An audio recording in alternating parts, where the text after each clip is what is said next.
মেয়েদের বেসিক কিছু ব্যাপার থাকে, শখ থাকে, যেমন ধরেন মেহেদি পরা, স্বামীর জন্য ঘরে শাড়ি পরা, কাজল পরা, আরও অনেক কিছু। এগুলো আসলে কোনো মেয়ে বাদ দিতে পারে না। মেয়েরা যদি মেয়েলি ব্যাপারগুলোই অপছন্দ করতে শুরু করে, ছেড়ে দিতে শুরু করে, এক কথায় সাদামাটা থাকতে শুরু করে, তাহলে এটা তার চয়েস না, বুঝে নিবেন সে ভেতরে ভেতরে রেগেছে। প্রত্যেক স্বামীর উচিত ১. মাঝে মধ্যে স্ত্রী চুলে তেল দিয়ে দেওয়া, ২. হাতে মেহেদি পরিয়ে দেওয়া, ৩. নিজ হাতে খাবার খাইয়ে দেওয়া, ৪. মাঝে মধ্যে তাকে গোসল করিয়ে দেওয়া একসাথে, ৫. সুন্দর সুন্দর কিছু শাড়ি কিনে দেওয়া, যেটা সে শুক্রবারে হাসবেন্ডের জন্য পরবে বা নিজেকে স্বামীর জন্য আকর্ষণীয় করে প্রেজেন্ট করবে, ৬.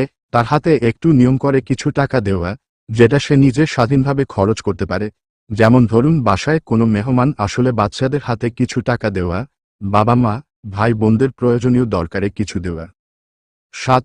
বই প্রেমিক হলে প্রতি মাসে বেতনের কিছু টাকা দিয়ে তাকে ইসলামিক বই কিনে দেওয়া, ৮. যে কোনো বিষয়ে সহজ ও নম্রভাবে বোঝানো, ৯. সংসারের কোনো জিনিসের বাহনা করলে প্রয়োজনীয় সামগ্রী কিনে দেওয়া, ১০. মসজিদে নামাজের জামাত ছুটে গেলে স্ত্রীকে পেছনো নিয়ে একসাথে নামাজ পড়া, ১১. নিজস্ব একটা বেডরুম দেওয়া, যেখানে সে খাস পর্দার মধ্যে থাকতে পারবে এবং প্রাইভেসি মেনটেন করতে পারবে, ১২.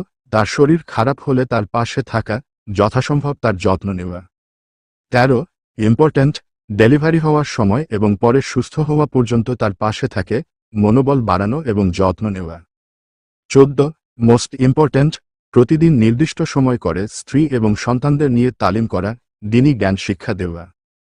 প্রেমের চিঠি মেয়েরা ভালোবাসার কাঙ্গাল হয়, মেয়েরা পুরুষের যত্নের সুন্দর, পুরুষের কেয়ারিংয়ে সুন্দর, পুরুষের ভালোবাসাতে সুন্দর, পুরুষের সম্মানের সুন্দর, মেয়েরা ছোট আবদারেই সুন্দর। স্ত্রীকে একটু ভালোবেসে দেখেন, তার মন বোঝার চেষ্টা করেন, একটু সময় দিয়ে দেখেন, সে আপনাকে উজাড় করে দিবে। বিশ্বাস করুন, স্ত্রী র জন্য আপনি এইটুকু করলে সে আপনাকে তার রাজা বানিয়ে রাখবেই রাখবে। আপনার কাছে তখন আপনার ঘর জান্নাতের টুকরা মনে হবে। আল্লাহ